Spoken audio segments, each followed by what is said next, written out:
Dearest Hugh, oh, I've had the most dreadful luck.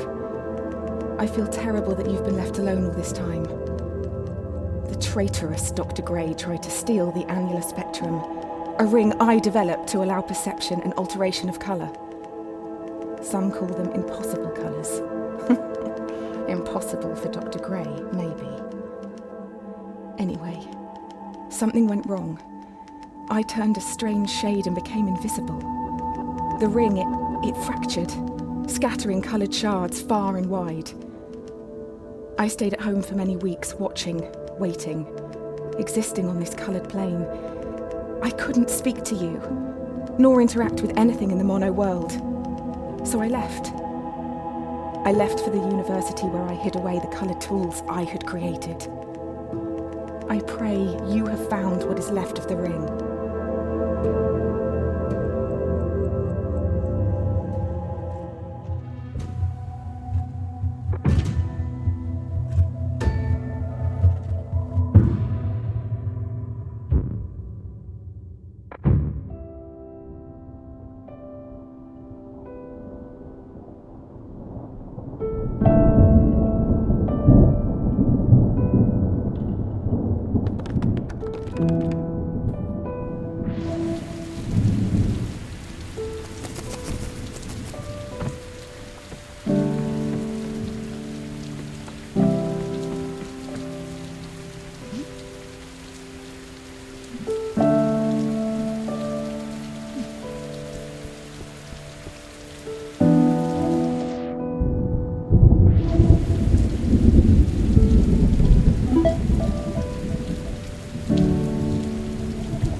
Since the beginning, we have pointed to the sky and declared it blue.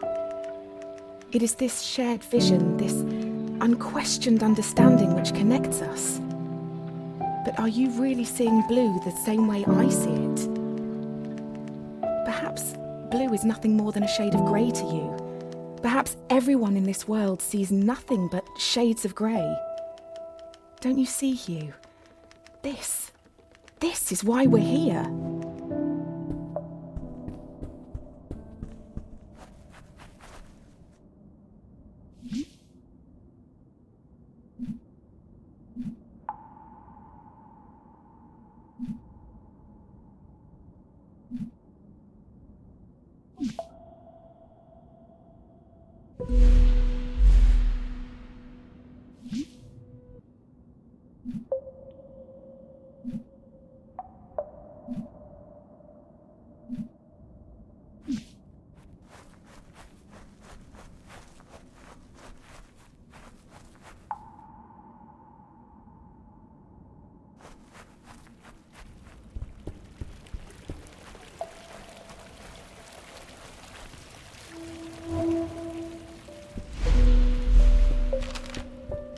When you enter a cave expecting a waterfall, the chances are your expectations will be met.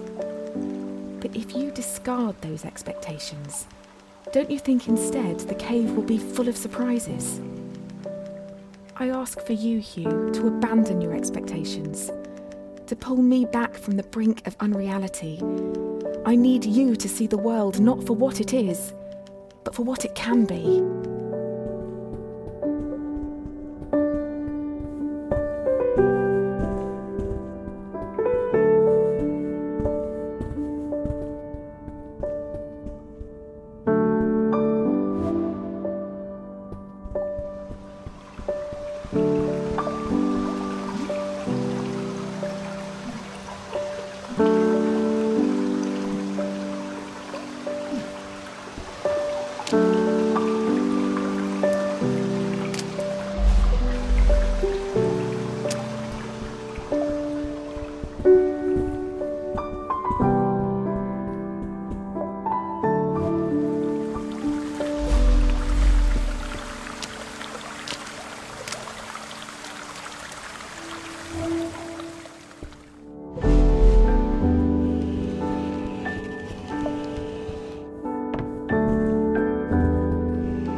Hue, that purple is at the very end of the visible spectrum. It's the hardest colour for our eyes to distinguish. Now, imagine a shade one step further than purple, a colour beyond what we can actually perceive. We call these impossible colours. And I fear that this is where I currently reside. If reality is rooted in our perception, and you cannot perceive me, do I even exist to you? I'm sure that I do. I mean, you're reading this letter, or at least I hope you are. I'm sorry, but existing in this strange state of impermanence does funny things to you, Hugh. It makes you question what is real.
The university gardens were bathed in an earthy orange light when I first met Dr. Gray. Summer had come and gone and a cold autumnal crispness had caught me off guard. I sat on the grass, surrounded by my books and papers, when a cool breeze threatened to blow my notes across the lawn. A page escaped my reach and took flight. A man not much older than myself chased after it, catching it on his third or fourth attempt. I remember his gentle smile when he returned it. He started talking and I was surprised that he had read my work in the university journal. He said he was a professor and that he hoped we could work together someday. It's funny, Hugh, how something so small can change so much.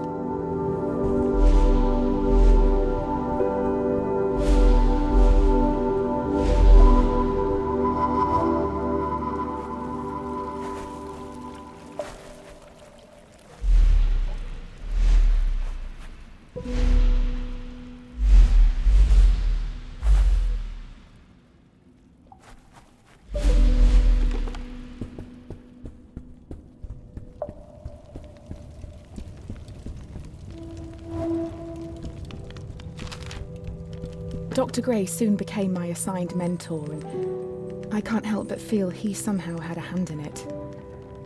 Our fires burnt brightest when we worked together. It felt like we could achieve anything.